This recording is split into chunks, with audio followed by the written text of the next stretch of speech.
Muy buenos días y bienvenidos a una nueva emisión de Economía al Día aquí en Negocios Dito. Empecemos con los datos principales de esta jornada. Los mercados de predicción han movido alrededor de 4.800 millones de dólares diarios en apuestas durante la fase de grupos del Mundial.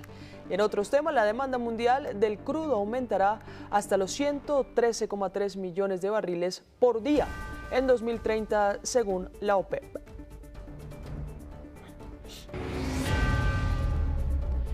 $2,7 billones de pesos sería la cifra aproximada de las obligaciones de aire con los agentes del sector eléctrico en Colombia.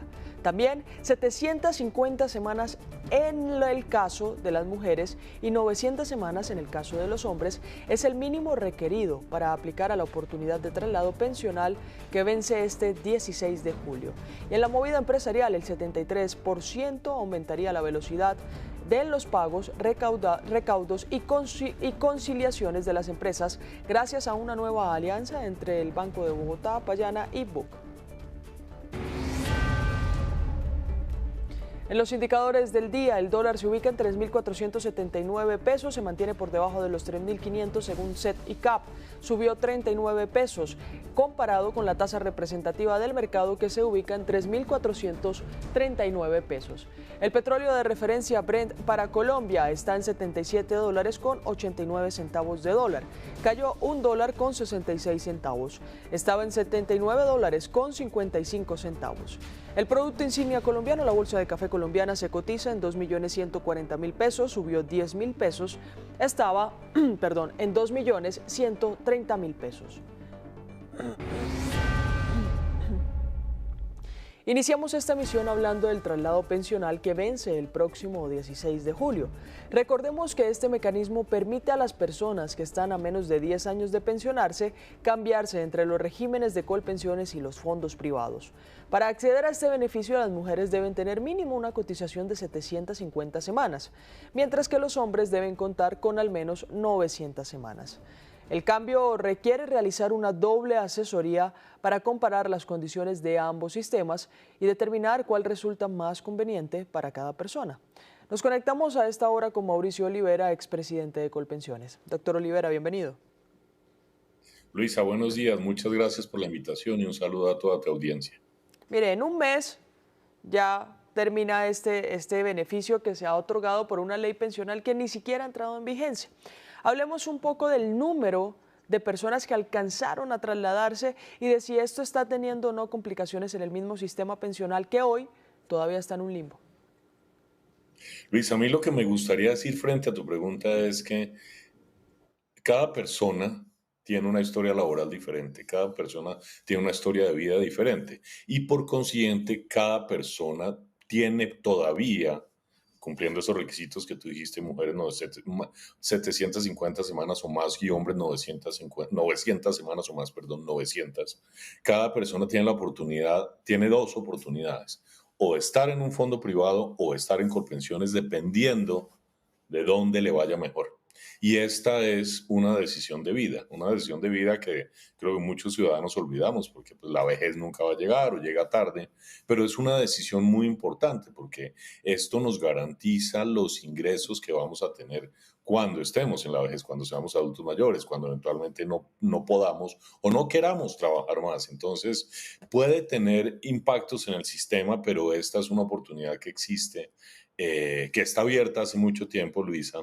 Yo creo que esta ventana de oportunidad que daba la reforma y que dio la Corte de 2 años es muy importante, porque antes de esta ventana de oportunidad, si las personas estaban a menos de 10 años y querían trasladarse porque les iba a ver mejor en Colpensiones en un fondo privado, ya no podían porque la ley no lo permitía. Entonces al ciudadano le tocaba buscar un abogado, pagar al abogado, esperar un tiempo, poner una demanda, digamos, un proceso jurídico muy complejo para las personas, con algunos costos para las personas, y eso hacía que las personas no confiaran en el sistema. Esta ventana de oportunidad para trasladarse me parece muy importante, pero también es importante que los ciudadanos tengan la conciencia que tienen que hacerlo, y por eso este mensaje que quiero dar yo es, por favor, pónganse las pilas. Si no han aprovechado esta ventana de oportunidad, aprovechenla, que es muy importante porque es decidir el ingreso en su vejez. Y esto es el sistema que existe y por eso es tan importante aprovechar el sistema. Claro, y Y eso para los ciudadanos y para los usuarios, pero ¿está el sistema preparado? Doctor Olivera, se lo pregunto porque, por ejemplo, existieron varias complicaciones o existen todavía sobre el traslado de recursos de esas personas, muchas que se pensionan o están a punto de pensionarse también. Sí, el sistema debería estar preparado. Me explico. Estas demandas siempre se hacían, las personas siempre tenían, si estaban a menos de 10 años, querían trasladarse, tenían que poner una demanda. Una demanda, se hicieron muchas demandas, que en general el Estado perdía, o más bien, perdón, me explico bien. La demanda se ponía y el argumento que daba el ciudadano es que el fondo privado en general era un traslado de los fondos privados y Colpensiones, y el argumento que daba el ciudadano era es que el fondo privado no me asesoró bien y por eso no me dijo dónde me iba mejor, me va mejor en Colpensiones, y por eso quiero trasladarme a Colpensiones. Esa demanda se perdía, es decir, el fondo no había asesorado bien, ¿m?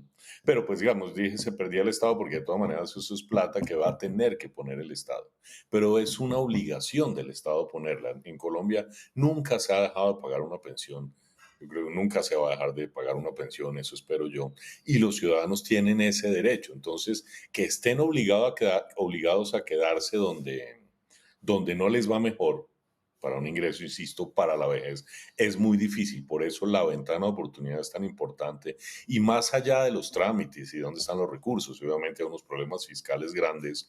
Esto no nos puede llevar a decirle a la persona, usted le iría mejor con pensiones, pero no, quédese en el fondo privado. La administración interna, tanto de los fondos privados como de Colpensiones, es muy importante y tiene que salir. Y hasta el momento, digamos, sí ha habido discusiones, los 25 billones que se iban a trasladar, pero no se trasladaron, los efectos que podría tener estos traslados en el sector financiero, pero esos son temas muy técnicos que se tienen que resolver, pero el ciudadano sí tiene el derecho de moverse a donde le vaya mejor, porque eso es la oportunidad que da el sistema y la oportunidad que da esta ventana hasta el 16 de julio. Por eso mi invitación es a los ciudadanos a decirles pilas, estén pendientes de esto y hagan, si pueden trasladarse, si trasladándose les va mejor, hagan el traslado. Obvio, hay que hacer, como dijo Luisa, la doble asesoría para tener la claridad suficiente de dónde les va mejor y que después no se arrepientan de haberse movido de los fondos privados a Colpensiones o de Colpensiones a los fondos privados. Claro, doctor Olivera, ¿qué sigue?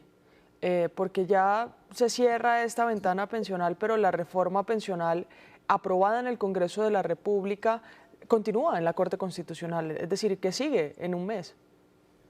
Sí, sigue la incertidumbre, sigue la espera de que la Corte se pronuncie para ver si esa reforma cumple con los requisitos de la Constitución, es decir, si es exequible. Sigue esa espera todavía, pero los ciudadanos que se trasladaron ya tendrán, yo no soy abogado, entonces no uso términos jurídicos, pero ya estarán en Colpensiones y ya podrán recibir la pensión de Colpensiones. Recordemos que estos ciudadanos, Luisa, son las mujeres que tienen más de 750 semanas cotizadas y los hombres que tienen más de 900 semanas, es decir, es la población que queda en la transición de la reforma pensional. ¿Por qué siempre hay una transición en una reforma pensional? No es lo mismo, me voy a ir a los extremos, cambiarle las reglas de juego a una persona del sistema pensional, o sea, decirle un día a una persona que está a un día de pensionarse, oiga, su sistema pensional cambió y ahora le toca hacer eso. No es lo mismo decírselo a una persona que le falta un día para pensionarse, en un extremo, que decírselo a un joven que empezó a cotizar ayer. Por eso siempre hay unas personas, las que están más cercanas a pensionarse, que se quedan con las reglas anteriores.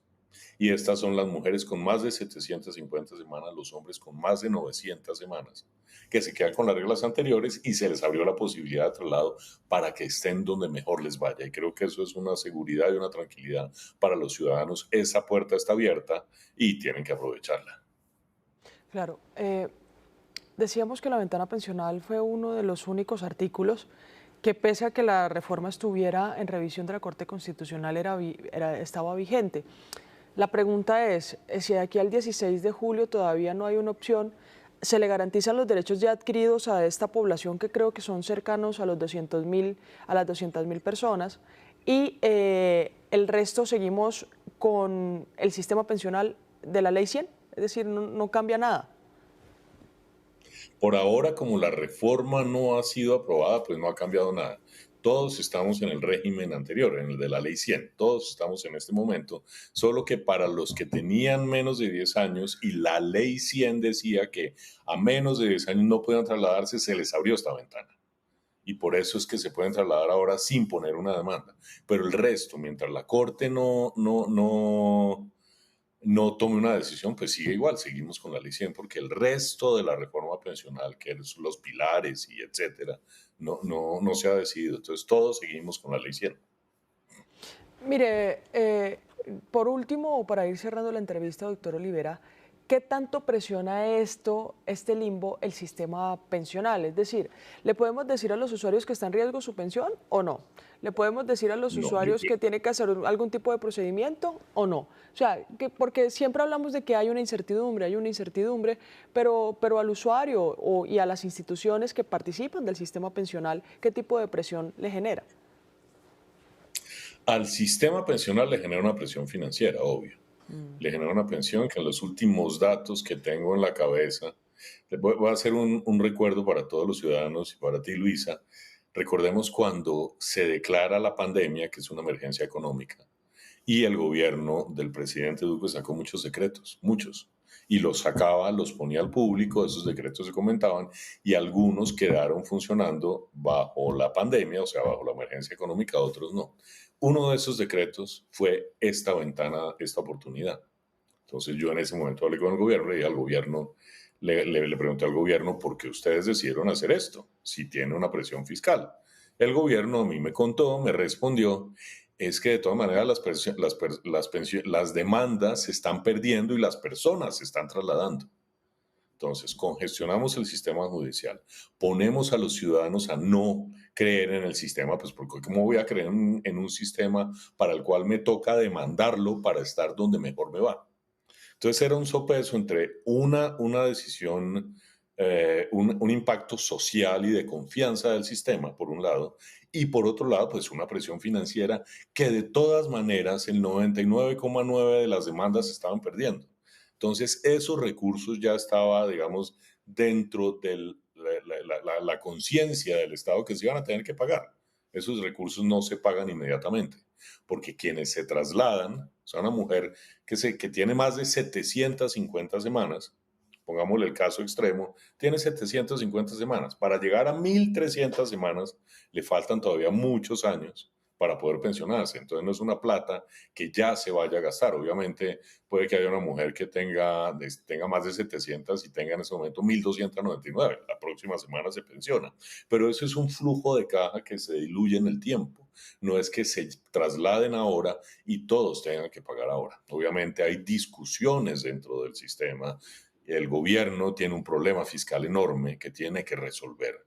Es un problema fiscal muy grande y que no puede resolver con la plata de las pensiones.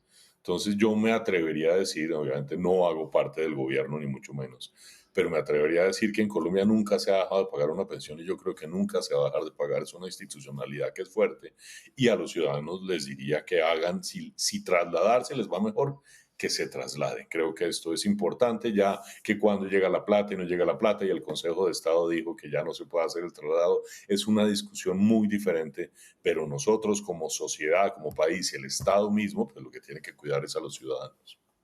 Pues muchas gracias, doctor Olivera, por su tiempo con nosotros. Luisa, mil gracias y un saludo a toda tu audiencia.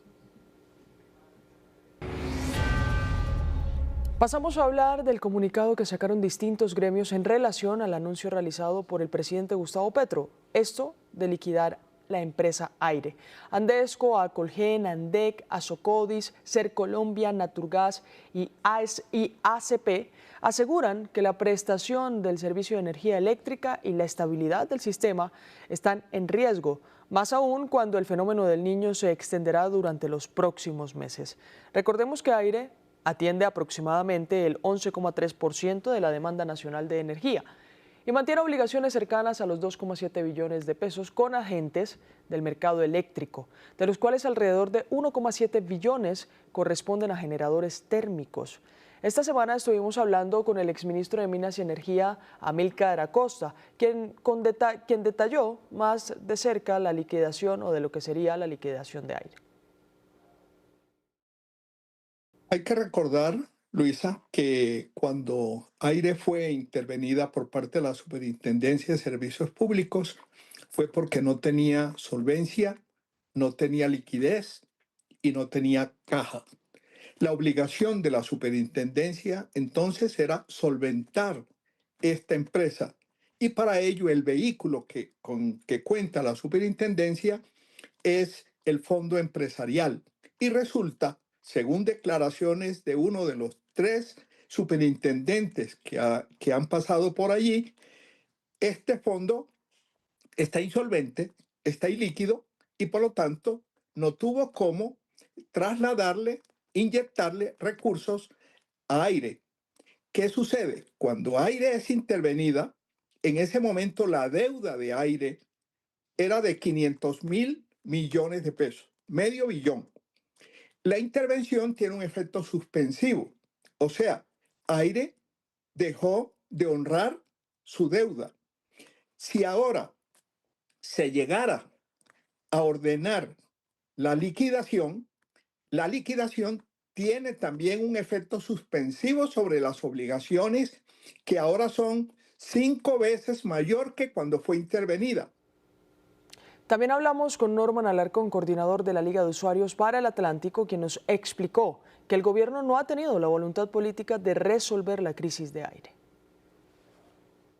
No ha habido una voluntad política, no han habido ninguna clase de recursos del Estado, no ha utilizado el fondo empresarial que tiene autorizaciones para endeudarse con la banca nacional y la banca internacional y llevar esos recursos para las empresas intervenidas. No lo ha habido, ni ha pagado las deudas nuevas de la empresa Aire, que en estos momentos debe alrededor de 2 billones de pesos, buena parte a los generadores de las termoeléctricas que están en vilo y que incluso colocaron una demanda ante el Banco Mundial contra el Estado colombiano recientemente por 200 millones de dólares por las pérdidas que han tenido por el no pago de las deudas de la empresa Aire. Entonces, la situación desde ese punto de vista es muy difícil, esas relaciones, además de las violaciones al debido proceso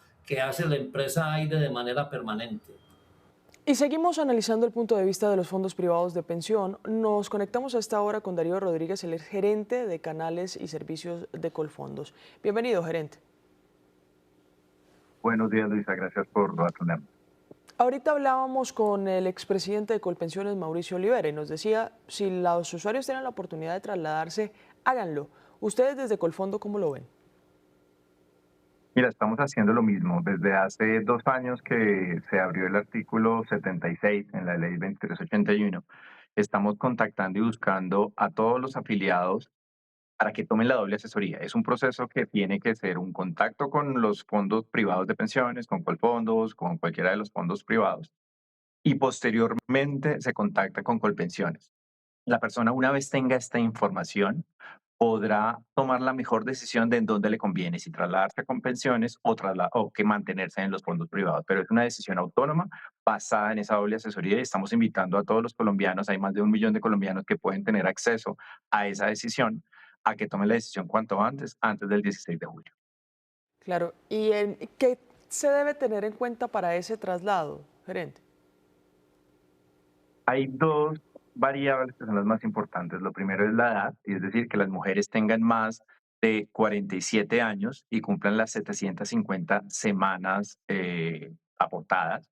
Y en el caso de los hombres, más de 52 años y las 900 semanas. Esas son las dos variables principales que tenemos.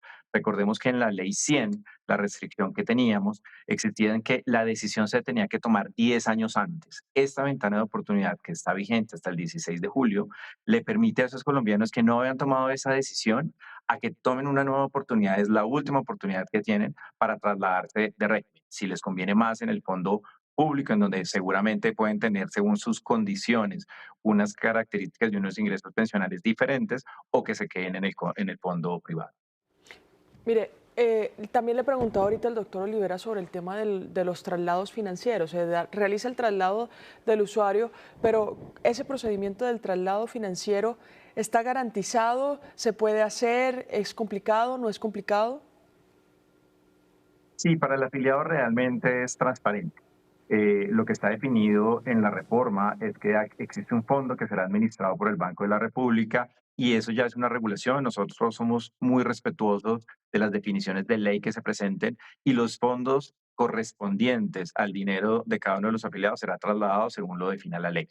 Lo más importante y es lo más relevante en este momento es que todos esos afiliados puedan tomar la decisión, porque es una decisión que toman seguramente en una llamada de 30 minutos, 15 minutos en Colfondos, 15 minutos en Colpensiones, pero toman una decisión para los próximos 20 o 30 años de ingresos pensionales. Así es que lo más importante en este momento es que tomen la decisión, el resto de traslados de fondos es regulado, es totalmente vigilado por la superfinanciera y vamos a ser totalmente respetuosos de los procedimientos que allí están definidos. Pues gerente, muchas gracias. Vamos a ver cómo les va en este último mes. ¿Cuántos han recibido hasta el momento usuarios en traslado? Como te digo, hay más de 1 millón de personas que tienen este beneficio y que deberían aprovecharlo. Hasta el momento se han trasladado más de 130.000 personas. En el caso de Colfondos, llevamos más de 15.000 personas que han tomado este beneficio. Los invitamos a que se comuniquen con nosotros, a nuestras líneas o a nuestra página web, que tomen la asesoría con el fondo privado, con Colfondos, y que tomen la asesoría con el fondo público con pensiones y tomen la mejor decisión. Pues muchas gracias, gerente. Feliz día. También hay que hablar del impacto que tuvieron los mercados financieros en Estados Unidos tras el anuncio de un acuerdo de paz entre Estados Unidos e Irán, que se firmaría este viernes y que aseguran el presidente Donald Trump se va a trasladar para hacerlo ya vigente. Se ha hablado de una firma ya por ambos mandatarios, tanto el de Irán como el de Estados Unidos, pero se oficializaría mañana. Al cierre de la jornada de ayer tuvieron cierres a la baja esos mercados de los que hablamos. Revisemos. El Dow Jones se ubicó en 51.493 unidades, cayó 0,97%. El Nasdaq, también de Estados Unidos, terminó con 26.021 unidades, cayó 1,35%. Y el Standard & Poor's 500 cerró con 7.420 unidades, cayó 1,21%. Hoy el panorama es distinto. El Dow Jones abrió esta mañana con 51.687 unidades, subió 0,38%. El Nasdaq arrancó con 26.282 unidades, subió 1%. Y el Standard & Poor's 500 inició con 7.477 unidades, subió 0,77%. Para entender este panorama nos acompaña Juan David Ballén, él es director de Economía y Mercado de Aval Asset Management. Bienvenido, doctor Ballén. Un placer, Luisa y televidentes. ¿Por qué los mercados cierran ayer pese a que ya teníamos oficializado lo del acuerdo? Mañana su evento oficial, digámoslo así, ese anuncio oficial de allá de la firma de ese acuerdo. ¿Por qué cayeron los mercados o el mercado estadounidense, el bursátil ayer? Bueno, yo creo que fueron principalmente dos motivos. Uno, a que algunos rebeldes iraníes tuvieron también un envío de bombas que generaron volatilidad y precisamente como incertidumbre alrededor si efectivamente el acuerdo va a ser veraz o no. Y segundo, ayer tuvimos la Junta de la Reserva Federal de Estados Unidos, donde también producto del impacto del aumento del petróleo por la guerra en Medio Oriente, ha generado que aumente la inflación, que supere el 4%, y pues que la entidad evaluara la posibilidad de, antes de que se acabara este año, en aumentar la tasa de interés. De hecho, el mercado financiero ahora da una probabilidad elevada de que en el próximo mes de octubre se eleve la tasa de interés. Y eso normalmente pues tiende a ser recibido negativamente por los mercados financieros, ya que eso reduce la liquidez, el dinero circulante que se puede llegar a invertir precisamente en los mercados. Entonces estuvo relacionado a esos dos motivos, ruido alrededor de algunos conflictos que permanecen puntualmente en Irán, adicionalmente a la decisión de la Reserva Federal de Estados Unidos. Claro, pero ya hoy abren al alza ese mercado bursátil estadounidense. Se puede decir que ya hoy hay un poco más confianza de lo que va a suceder mañana y si no me equivoco también ya tanto Irán como Estados Unidos firmaron. Lo único que van a hacer mañana es la oficialización de ese acuerdo. Sí, de hecho, nosotros estamos más bien positivos y consideramos que ese acuerdo se va a cumplir. y que pues va a generar muchos beneficios no solo para Estados Unidos, sino para el mundo. Recordemos que uno de los motivos que explica la invasión de Estados Unidos a Irán tiene que ver con lograr pues adicional a que ellos pues redujeran y todo ese proyecto de armas nucleares. También lo que buscan es lograr aumentar la oferta de crudo a nivel global para tener unos precios más bajos. Y eso va alineado con con lo que sucedió a comienzo de años en Venezuela.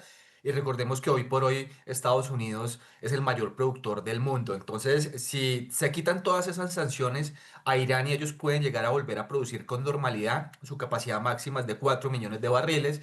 Si se le suma a Venezuela, si se sigue recuperando la producción, pueden sumar a otros casi 3,7 millones de barriles.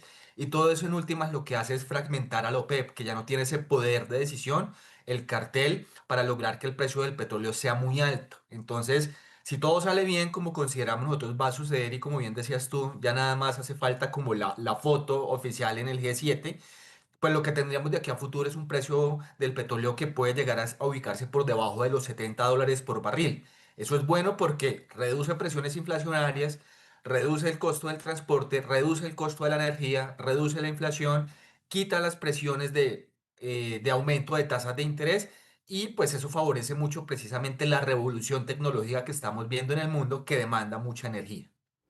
Claro, esto es lo que viene, lo que va a suceder entonces más que todo relacionado con el sector petrolero. Hablemos un poco de una economía geopolítica. ¿A qué me refiero? A extenderlo un poco más allá del petróleo y empezar a hablar si este acuerdo puede trasladarse a algo ya sostenido, pues recordemos que los mayores vínculos económicos y políticos son Estados Unidos e Israel, pero un acuerdo con Irán puede incluso abrir la puerta a una estabilidad ahí en ese Oriente Medio. Sí, sin duda alguna va a ser beneficioso para la región, y pues toda esa incertidumbre y conflictos geopolíticos se van a disipar por un tiempo. Suele pasar los años y eventualmente en un futuro puede que vuelvan a surgir, que eso pues ha sido la norma en la historia, pero pues al menos vamos a superar este bache que ha sido muy intenso precisamente en la región. Y desde nuestro punto de vista, pues realmente lo que sucedía en Medio Oriente no involucraba solo a Israel y a Irán, sino también a la propia China, porque recordemos que mucho del petróleo que se transportaba a través del estrecho de Hormuz se dirigía hacia Asia, hacia China, entre otros países. Entonces, ellos estaban siendo los más afectados y eran los que necesitaban más rápidamente que pudiera llegar a un acuerdo, porque sus reservas estratégicas de petróleo ya se venían reduciendo y duraban solo 6 meses. Entonces, entre más pasara el tiempo y siguiera cerrado el estrecho de Hormuz, uno de los grandes impactados iba a ser China. Y pues si China se desacelera, pues eso termina afectando no solo a China, sino a Estados Unidos y a todo el mundo, porque es una gran potencia. Entonces, este acuerdo no solo va a generar como una calma en esas tensiones geopolíticas en Medio Oriente, sino en cierta medida también va a ser recibido por Asia, va a ser bien recibido por Estados Unidos, y como decía anteriormente, pues todos vamos a vernos beneficiados, porque ese aumento en la oferta de petróleo, producto de como esa paz y ese aumento en la oferta de crudo, va a generar que los precios sean mucho más bajos de los que vemos durante los últimos meses. Pero doctor Ballén, cuando le pregunté sobre la geopolítica, siempre decíamos como, mire, el impacto que está teniendo la economía colombiana, la economía de otras regiones, tiene también un aspecto internacional, un aspecto de geopolítica, y siempre hablábamos como de lo que sucedía en Oriente Medio. ¿Se va a regular un poco durante estos días o meses de lo que pueda durar este acuerdo, las economías o ese impacto de ese factor internacional en las economías internas de las naciones? Nosotros consideramos que sí. De hecho fue un periodo no tan largo, el cual duró la guerra. Arrancamos en febrero, estamos hablando de que pues ya vamos a mitad del mes de junio y se llegaría a un acuerdo, porque hay guerras que se prolongan mucho más en el tiempo. Ha pasado una factura porque hemos visto un aumento en el precio del combustible a nivel global, pero no ha sido algo permanente, algo que nos está acompañando durante años. Entonces, fue un bache que pues vivimos, pero que desde el día de hoy ya se comienza a superar. ¿Por qué? Porque si ustedes miran la cotización del precio del petróleo, de esos $125 por barril que tuvimos semanas atrás, hoy se está cotizando en niveles cercanos a los 76 y sigue a la baja. Entonces lo que sabemos es que la presión en este caso en los precios de los combustibles que son tan importantes para generar desarrollo, transporte en las economías a nivel global se está reduciendo y eso va a generar grandes beneficios para los bolsillos de todos los ciudadanos y también va a reducir esa presión a que los bancos centrales tengan que subir la tasa de interés. Entonces, desde nuestro punto de vista, todo lo que está sucediendo, pues en últimas, va a ser positivo y de ahí la reacción de los mercados que precisamente en la jornada de hoy siguen subiendo. Pues mire, muchas gracias, doctor Ballén, por su tiempo con nosotros. Un gusto, hasta luego. Pasamos a hablar del gasto público porque un reporte del Observatorio Fiscal de la Universidad Javeriana muestra que los niveles se mantienen altos. Para 2026 la expectativa es que se ubiquen en 21,4% del Producto Interno Bruto, mientras que en 2027 podría subir a 21,8%. No mucho, pero de todas formas un aumento leve manteniéndose por encima del 21%. Dicho panorama se da en medio de un panorama electoral con dos propuestas muy diferentes en cuanto al manejo de este aspecto, vital para la sostenibilidad de las finanzas de la nación. Mauricio Salazar, director del Observatorio Fiscal, nos acompaña en la mañana de hoy para hablar de este tema. Director, bienvenido. Luisa, de la audiencia, muchas gracias por este espacio. Mire, estamos a 2 días prácticamente, 2 días larguitos, de posicionar o de más bien elegir un nuevo presidente en Colombia. Lo decíamos, tienen miradas distintas, pero el gasto público sigue siendo algo que presiona las finanzas de nuestra nación. Este aumento o mantenerse por encima del 21,4%, ¿qué muestra? Claro, Luisa, recordemos que venimos en un ambiente en el cual desde 2024 no se cumple la meta de recaudo. La de 2023 se cumplió de forma, digamos, de alguna forma ficticia, diciendo que no creció el Producto Interno Bruto y demás.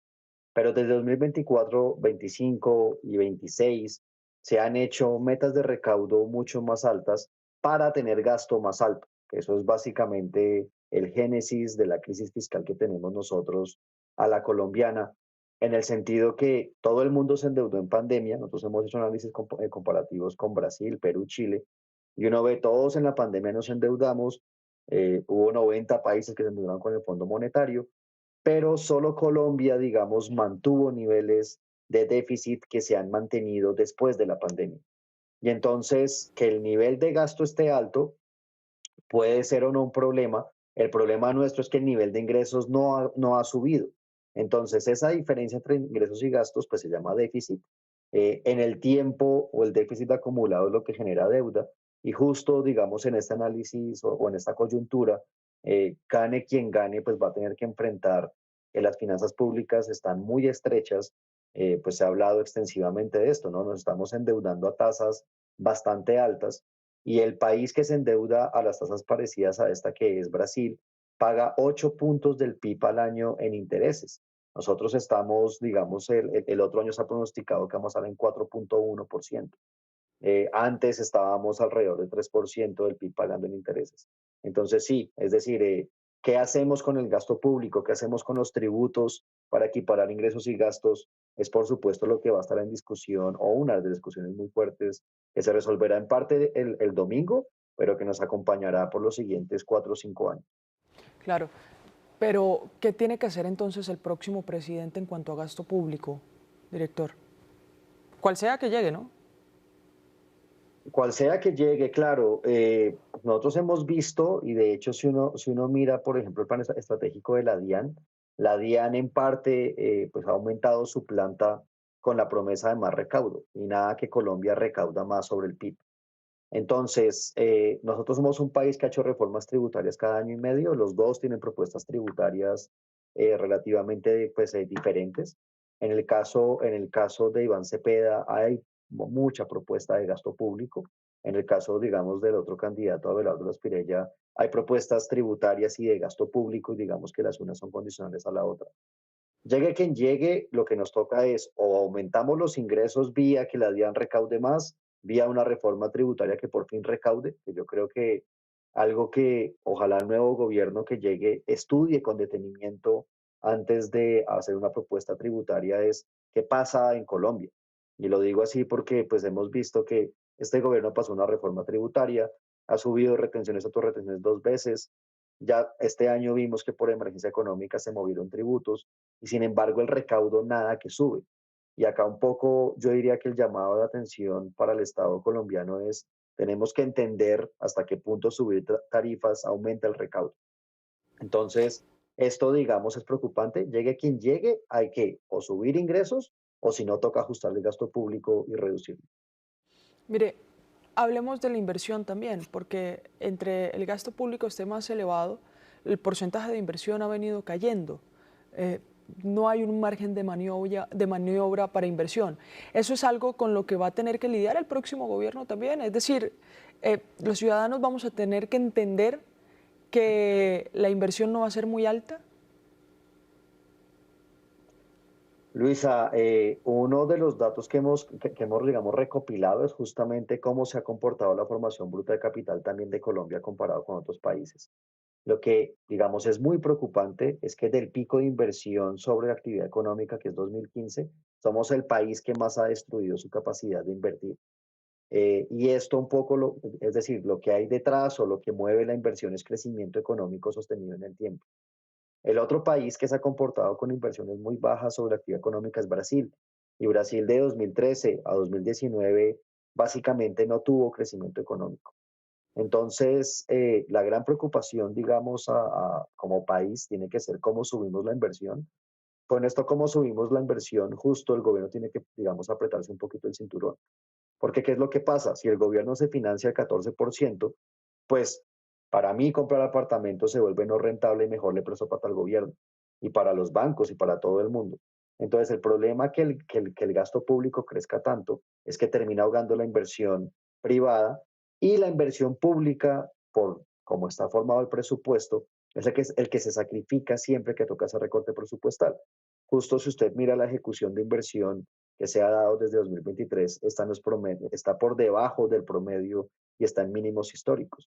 Entonces, el tema de la inversión es que eso pues no retoña de un día a otro. Si queremos crecimiento económico, hay que buscar cómo el país invierte más, tanto el privado como el público. Y recortar el gasto público. Gracias, director. Muy buen día para usted y para todos. Según cifras de la Superintendencia Financiera, el sistema financiero colombiano cerró abril con ganancias por 39 billones de pesos. Para sus clientes, este impulso se debe principalmente por los rendimientos obtenidos en fondos de pensiones y fiduciarias, lo que demuestra una mejoría en el sector. Y durante el Congreso de Agremgas celebrado en Cali, la directora ejecutiva del gremio, Sara Vélez, reveló que la demanda de gas licuado de petróleo ha crecido 26% desde 2023. Actualmente la demanda total de GLP en Colombia se acerca a los 70 millones de kilogramos mensuales. Recordemos que Colombia dejó de ser autosuficiente y la producción de campos como Cusiana, Cupiagua y Floreña sigue en declinación y hoy las importaciones ya representan casi el 45% de la demanda total. Y el DANE rechazó las acusaciones de una presunta manipulación de cifras oficiales y defendió más bien la independencia técnica con la que elabora las estadísticas del país. Además, la entidad señaló que mantiene abiertos los espacios para el debate técnico con gremios y académicos y mencionó que en los últimos 4 años no ha recibido ninguna denuncia formal relacionada con alteración de datos. Y la Universidad de Antioquia recibirá una inversión por 350.000 millones de pesos para la construcción de una planta de producción de medicamentos, un proyecto que busca fortalecer la capacidad del país en el desarrollo y fabricación de fármacos en medio de una crisis en el sistema de salud. La iniciativa hace parte de la estrategia del gobierno para impulsar la soberanía sanitaria y reducir la dependencia de importaciones en el sector farmacéutico. Se espera que la nueva infraestructura permita producir medicamentos esenciales y contribuir al abastecimiento del sistema de salud, además de fortalecer la investigación científica y el desarrollo tecnológico en nuestro país. Vamos a hacer una primera pausa aquí en Economía al Día, pero al regresar espere las noticias internacionales económicas.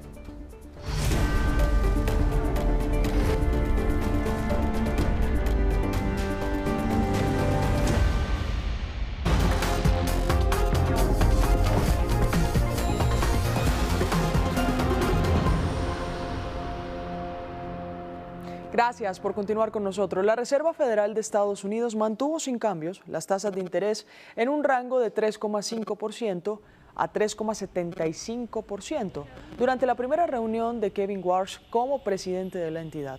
Además, el presidente de la Fed anunció cambios en la forma de comunicar las decisiones del Banco Central y puso en marcha una revisión interna en varios procesos de la institución. Y Apple advirtió que podía aumentar los precios de algunos de sus productos debido a la escasez global de chips de memoria. Según explicó el CEO Tim Cook, las limitaciones en el suministro de semiconductores han elevado los costos de producción y continúan generando presión sobre la cadena de abastecimientos de la compañía.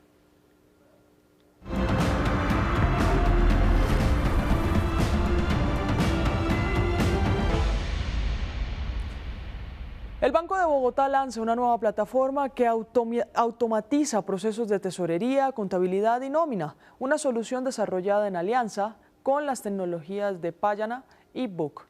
La plataforma permite administrar pagos, recaudos, conciliaciones bancarias, facturación y nómina.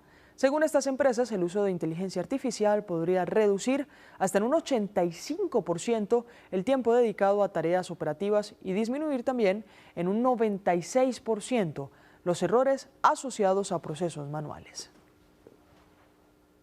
9:44 de la mañana, hasta aquí esta emisión de Economía al Día. Recuerde conectarse con nosotros a las 12 del mediodía y a las 6 de la tarde. Recuerde que durante todos estos cerca de 40 días mundialista tendremos en nuestras emisiones datos curiosos de lo que es el Mundial. Felicidades también para los chicos de la Selección Colombia que en su debut ganaron 3-1 frente a Uzbekistán. Feliz mañana para todos.